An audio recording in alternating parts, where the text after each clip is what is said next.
নমস্কার বন্ধুরা, আমি পাপিয়া কিচেন অ্যান্ড লাইফস্টাইল থেকে চলে আসলাম রান্নাঘরে। আজকে সাবু দিয়ে বানাবো সাবুর লুচি। কীভাবে বানাই পুরো ভিডিওটা দয়া করে দেখবে সম্পূর্ণ। চলো রেসিপিটা শুরু করি। সাবু নিয়েছি এখানে আমি 200 গ্রাম। উনুনটাও ধরিয়ে নিয়েছি, কড়াইটা গরম হোক। সাবুর লুচি বানানোর জন্য সাবুটা ভেজে নেব।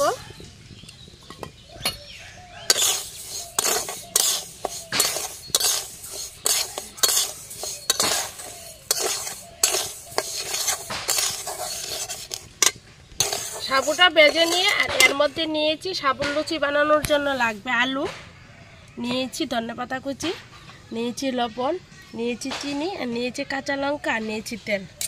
একটু ভালো করে ভেজে নিই সাবুটা। একটা গন্ধ থাকে সাবুর মধ্যে, এই গন্ধটা করবে।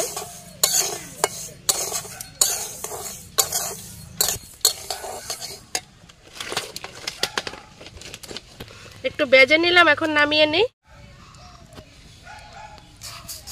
এই দেখো ভেজে নিয়েছি। এখন কড়াইটা আবার বসিয়ে দিলাম, দিয়ে দিচ্ছি জল।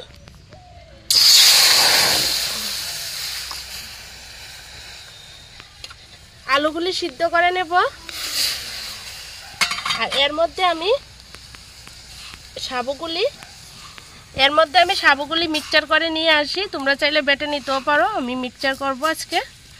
গটলি সিদ্ধ হয়ে গেছে। আর এর মধ্যে এই দেখো আমি মিক্সচারও করে নিয়ে আসলাম। সবগুলা হয়নি, এমন করে করতে হয়। আলুগুলি চুলিয়ে নেই।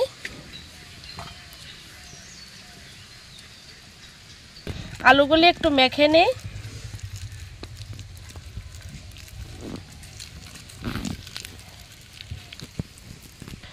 এখন কড়াইয়ের মধ্যে দিয়ে দিচ্ছি তেল, গরম হোক, এর মধ্যে মেখে নেব।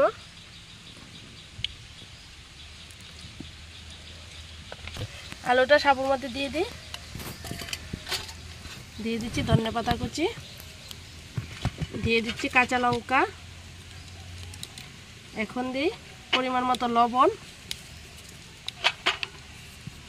দিয়ে দিচ্ছি হালকা একটু চিনি, দিয়ে ভালো করে মেখে নেব।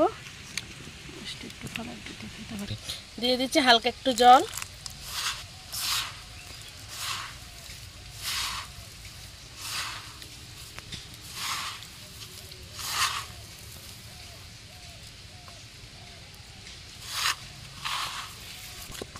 এই দেখো কি সুন্দর হয়েছে মাখাটা। হালকা হালকা জল দিতে হবে, না হলে নরম হয়ে যাবে। একটু ভালো করে মেখে নিই এখন।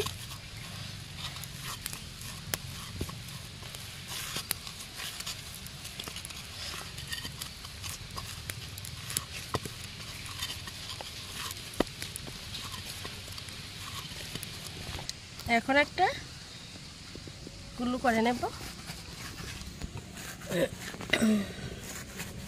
আর একটু মেখে নিই, তাহলে নরম হয়ে যাবে, একদম তুলতুলি হয় এই লুচিগুলি। তোমরা চাইলে একাদশীর দিনও বানিয়ে খেতে পারো।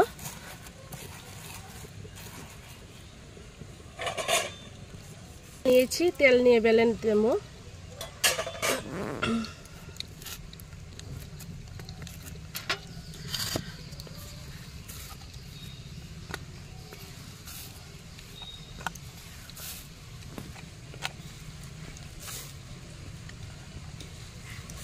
সাইডটি সুন্দর হয়নি, তার জন্য একটা বাটি নিয়েছি বা কিছু একটা দিয়ে তোমরা কেটে নেবে, এমন গোল করে। দেখারও সৌন্দর্য হবে, একদম গোল গোল হয়ে যাবে।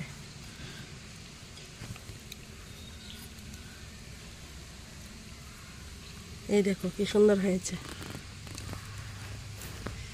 এমন করে নেব এখন।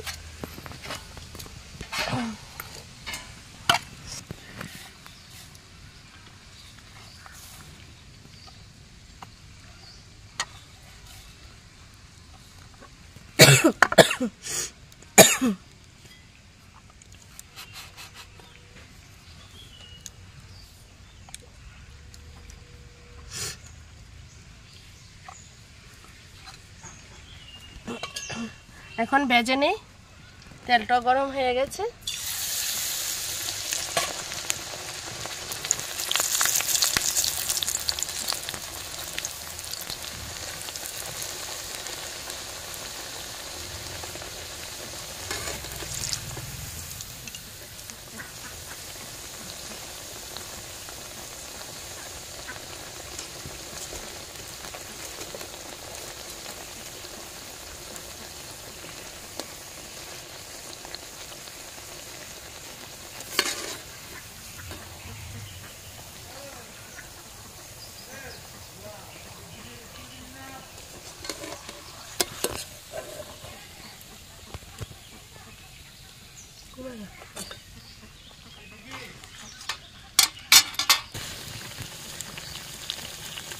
আরেকটা দিয়ে দিলাম, এখন ভেজে নেব।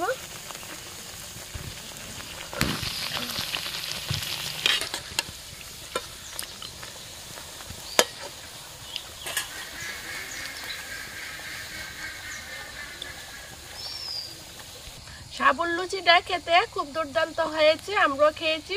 তোমরাও এমনভাবে বানিয়ে খাবে আর কমেন্ট করে জানিও কেমন হয়েছে। যদি ভালো লাগে ভিডিওটা দেখে লাইক শেয়ার কমেন্ট করবে। সবাই ভালো থাকবে, সুস্থ থাকবে।